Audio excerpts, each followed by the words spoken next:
Hello and welcome back to Doctor Who Series 13 First Thoughts. Today we're covering the final chapter in the Flux story, The Vanquishers. Before we get into the review, I would just like to ask, if you haven't already, please support the channel by hitting subscribe, turning on notifications, liking and commenting, and finding and following me on Twitter here. Last week took the noble sacrifice of very much being the episode where all the exposition and a lot of the unanswered questions are resolved, which meant that it was probably the weakest story of the season, but allowed the finale to actually be more active in resolving the plot rather than explaining it. So, how does this final chapter hold up? And did it give us a satisfying conclusion to the Flux story overall? Well, for now, and this may change in the future, bear in mind, I think it did. I thoroughly enjoyed The Vanquishers as a story and as a conclusion to the Flux arc. So, with the Flux preparing to destroy what is left of the universe once and for all, the Sontarans devise a plan in which they survive, but destroy their enemies, the Daleks and the Cybermen. So it's up to the Doctor attempting to escape the Ravagers, but only to be split into 3 selves in order to defeat the enemies that she's facing and restore the universe. Something I will give this episode is the fact that it managed to have every contributing figure in this story, protagonist or otherwise, play a part in the story, whether that be characteristically or contributing to the narrative and playing a part in fixing the Flux or defeating the Sontarans.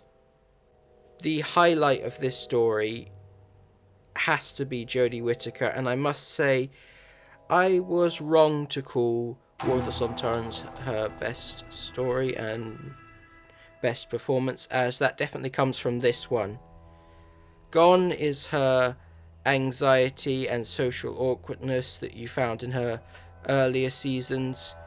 The Doctor now officially has her confidence back, and it's so good to see Jodie finally settle into the role, and it's such a shame that we won't be seeing much more of her after this. I think the plot of having her be split into 3 helped to bring a lot of the scattered plots together, and the interactions between the multiple versions of the 13th Doctor together are pretty funny. While this serves as a conclusion to the story, it does leave some elements open to be explored on a later date. It is open that despite the Ravagers seemingly be defeated by the end, they are in a position where they could come back.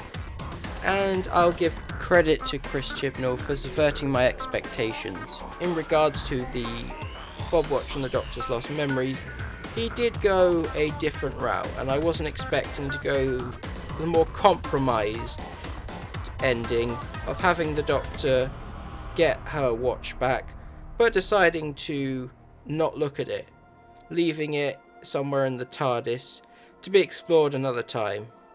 It's probably the best way to go about it, because the endings that I thought were going to happen really wouldn't have satisfied most people. And I think it's probably best that era of the Doctor's life is left a mystery, but could always come back to it at some point if Chibnall or one of his successors is interested in exploring it. In regards to the resolution and restoration of the universe, it isn't totally clear that the universe is back to normal. However, I think I found enough scattered breadcrumbs in the dialogue which suggests an explanation, so I'm not too frustrated. I think on rewatches you'll probably be able to tell, oh, that's how the universe is back to normal. That, or the universe hasn't been restored and the Doctor is just ignoring it, which isn't great, but I think we can safely assume that the Flux has been reversed. That being said, there are a few nitpicks I have. Like, the Sontarans, for the most part, continue to be great and well written, like they were in their previous story. However, there is a very odd moment concerning Chocolate, which kind of caught me off guard, and I don't think Kate Stewart was absolutely necessary to this story, nor the Grand Serpent. I think it was just a case of fan service. It was nice to see her, but I don't think she really needed to be here. I imagine a lot of people who weren't keeping up with the behind-the-scenes details of this series weren't aware that this wasn't going to be Jodie's proper final story, as despite this being the final episode of her ultimate season, she still has 3 episodes left, which will be spread over the course of next year, starting with a New Year's special. And from what I can gather based on how Flux has ended, they're mostly going to be sort of standalone stories, which are going to sort of serve to fade her era out, though we have set up some hints towards what's going to happen in her final story, including the return of the Master, which I don't think I'm too surprised at. Something that I was disappointed wasn't here was an appearance by Jo Martin's Fugitive Doctor, but again we've got 3 more stories for her to show up. I also think that Chibnall has started hinting towards a potential spin-off or exploration of the Fugitive Doctor's life with her relationship to the Carvanista. Whether that be in an actual TV series, or if it's something for Big Finish to pick up, we'll have to wait and see. So that was Doctor Who Flux, and I must say I am so glad I enjoyed it as much as I did.